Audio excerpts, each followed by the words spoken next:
ब्रह्मांड के इस अद्भुत सफर पर मेरे साथ आइए, जहां हम बिग बैंग के रहस्य को जानने की कोशिश करेंगे। वो समय जब हमारा ब्रह्मांड पैदा हुआ था।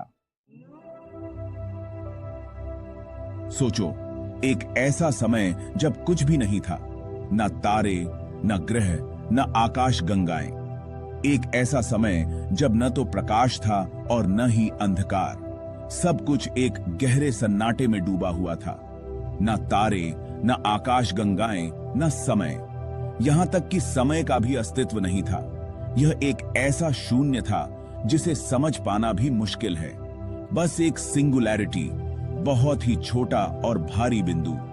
यह बिंदु इतना घना और गर्म था कि इसमें अनंत ऊर्जा समाई हुई थी। यह ब्रह्मांड का बीज था जिसमें सब कुछ समाहित था।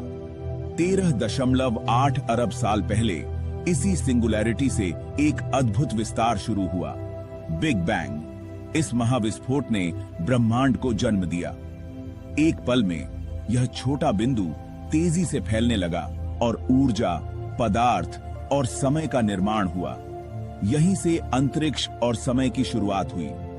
यह वह क्षण था जब ब्रह्मांड ने अपनी यात्रा शुरू की।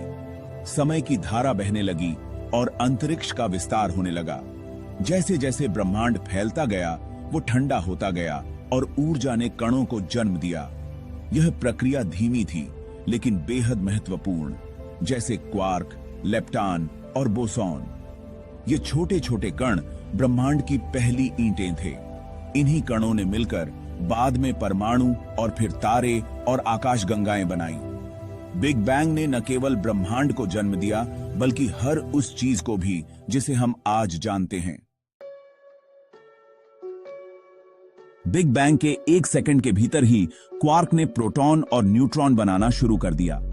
3 मिनट बाद तापमान इतना कम हो गया कि प्रोटॉन और न्यूट्रॉन ने मिलकर पहले परमाणु नाभिक बनाए। इस प्रक्रिया से हाइड्रोजन और हीलियम जैसे हल्के तत्व बने, जो ब्रह्मांड की नींव बने। 3,80,000 साल बाद ब्रह्मांड इतना ठंडा हो गया कि इलेक्ट्रॉन नाभिक से जुड़कर तटस्थ हाइड्रोजन परमाणु बना सके। इससे ब्रह्मांड पारदर्शी हो गया और पहली रोशनी, जिसे कॉस्मिक माइक्रोवेव बैकग्राउंड CMB कहते हैं, ने अपनी यात्रा शुरू की। पुनर्संयोजन के बाद डार्क एज शुरू हुआ, जब ब्रह्मांड में सिर्फ हाइड्रोजन और हीलियम गैस थी। गुरुत्वाकर्षण ने इन गैसों को खींचकर पहले तारे और आकाशगंगाएं बनाई। तारों के अंदर नाभिकीय संलयन ने हल्के तत्वों को भारी तत्वों में बदल दिया, जिससे ब्रह्मांड में और भी चीजें बनने लगीं। 9 अरब साल पहले हमारी आकाशगंगा मिल्की वे के एक कोने में एक विशाल गैस और धूल का बादल ढहने लगा। इस प्रक्रिया में गुरुत्वाकर्षण बलों ने इसे संकुचित किया और इसके केंद्र में अत्यधिक गर्मी और दबाव उत्पन्न हुआ।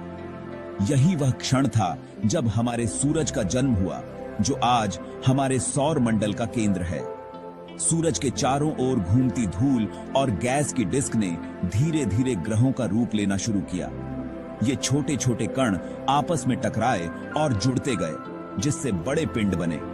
इन्हीं प्रक्रियाओं से हमारे सौर मंडल के सभी ग्रहों का निर्माण हुआ। इन्हीं ग्रहों में से एक था हमारा ग्रह पृथ्वी।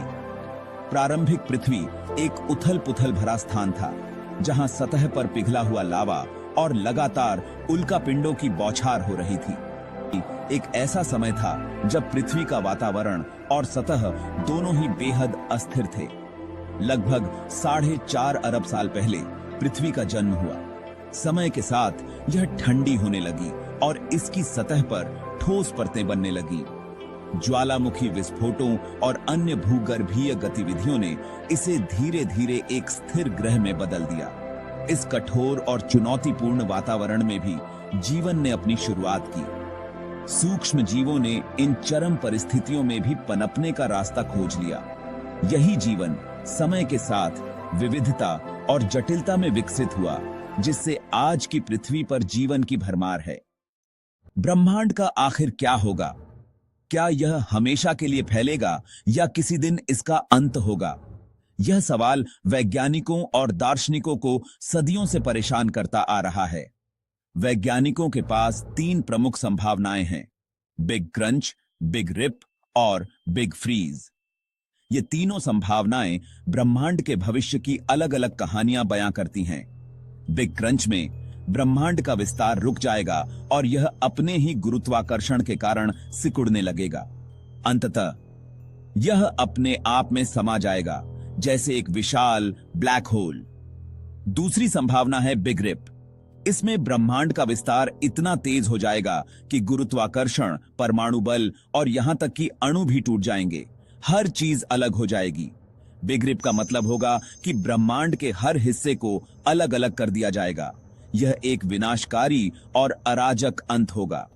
तीसरी संभावना है बिग फ्रीज। इसमें ब्रह्मांड का विस्तार धीमा हो जाएगा और धीरे धीरे यह ठंडा और अंधेरा होता जाएगा। तारे बुझ जाएंगे और ऊर्जा खत्म हो जाएगी। बिग फ्रीज का परिणाम होगा ऊष्मा मृत्यु, जहां ब्रह्मांड में कोई गतिविधि नहीं बचेगी। यह एक शांत और स्थिर अंत होगा, लेकिन बेहद ठंडा और अकेला। इन तीनों संभावनाओं में से कौन सा भविष्य हमारा इंतजार कर रहा है, यह अभी भी एक रहस्य है। लेकिन एक बात तय है, ब्रह्मांड का अंत किसी न किसी रूप में अवश्य होगा। तो दोस्तों, हमने बिग बैंग से लेकर ब्रह्मांड के विकास और उसके संभावित अंत तक का सफर तय किया। अगर आपको यह वीडियो पसंद आया हो तो लाइक करें, शेयर करें और रिसर्च दुनिया को सब्सक्राइब करें।